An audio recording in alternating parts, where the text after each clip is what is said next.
Let's go. Party rock is in the house tonight. Everybody just have a good time. Yeah. And we gon' make you lose your mind. Woo. Everybody just have a good time. Clap. Party rock is in the house tonight. Oh. Everybody just have a good time. I can feel it And we tonight. gon' make you lose your mind. Yeah. We just wanna see you. Alors bonjour, c'est le cycliste charentais. On est dans un milieu un peu spécial parce que ça résonne certes, mais on est au-dessus de l'autoroute. Ça c'est Sport Report. Oui, bon, il était bon le BK. Je voulais te prendre une vidéo de moi. Mais est-ce qu'il était bon le BK? Ouais. Non, parce que là on vient de s'arrêter sur une aire d'autoroute avant de aller à notre destination qui est Saint-Lary. Comme vous l'avez vu sur le teaser, on se retrouvera à Saint-Lary dès qu'on arrive. On se retrouve surtout demain pour le jour 1. À demain.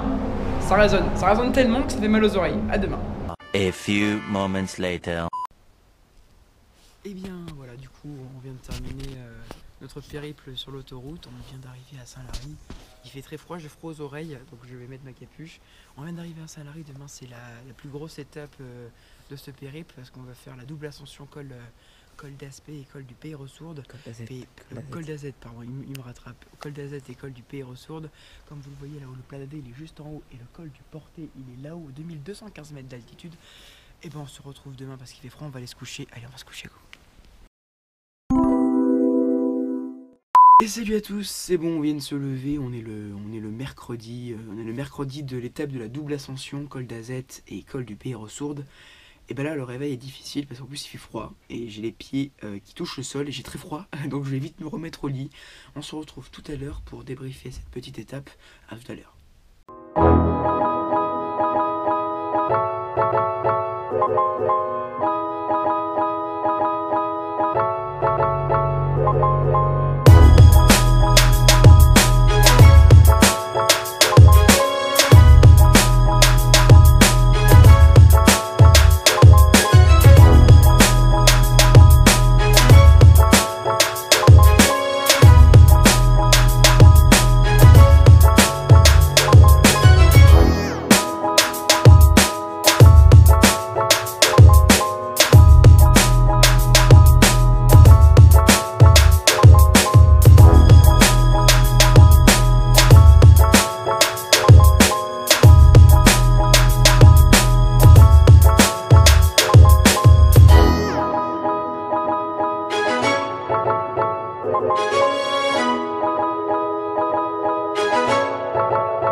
eternity later. Et ça y est, c'est bon, on vient de terminer le col d'Azette et le col du Pays-Ressources. On a fait aussi un petit passage sur l'aérodrome ouais, de la montée de Peyragudes. Alors c'était vraiment bien. Vraiment, c'était très dur la montée. Vraiment, vous vous rendez pas compte. Là, un aérodrome, vous l'avez vu à la télé. Et quand vous y êtes dessus, je vous promets que c'était vraiment intense. Moi, j'ai dû mettre pied à terre. Je roulais même pas à 2 km/h. C'était vraiment impossible. Donc demain, du coup, montée du col du Portet qui est derrière moi, derrière le restaurant. Là, on vient prendre des forces ici. Et du coup, la montée du Portet, c'est demain. Et on finira peut-être par le Plaid AD si les forces sont avec nous. On va dire. Étape très exigeante avec le passage à 19%. Vous le verrez dans la vidéo, la petite montée de Peyragudes, je l'ai réussi, je suis arrivé jusqu'en haut, je me suis arraché, vous verrez, j'ai gueulé comme Romain Bardet dès qu'il a gagné. Après c'est une étape exigeante, mais pour la première étape c'était peut-être exigeant, mais il faut se mettre dedans, donc il fallait passer par une journée à 2 cols, c'est double ascension et puis on est rentré, on a fait une sortie de 4h30 à peu près, on est arrivé plus à marcher, là on mange une bonne crêpe pour se ressourcer et à demain. Il faut savoir que les 60 km ici en montagne font à peu près 120 sur le plat. Bon, je pense qu'on a tout dit, on se retrouve demain. À demain.